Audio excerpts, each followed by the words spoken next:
দিল্লির নির্বাচনে একেবারে মানুষের ইস্যু নিয়ে মানুষের কাছে গিয়েছে বিজেপি। 2020 ভোটের আগে দিল্লির দাঙ্গাকে সামনে রেখে প্রবল মেরুকরণের চেষ্টা করেছিল বিজেপি।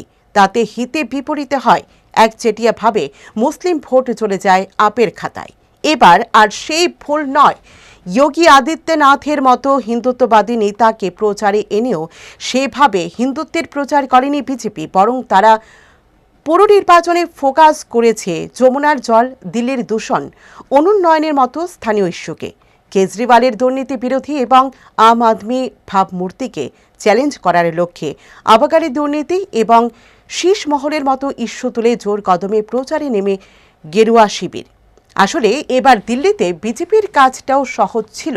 কেজরিওয়াল লড়ছিলেন 10 বছরের প্রতিষ্ঠান বিরোধিতার বিরুদ্ধে, ফলে তার সরকারের খামতির সংখ্যাও নেহাত কম ছিল না। বিজেপি শুধুই সেগুলিকে মানুষের সামনে তুলে ধরেছে।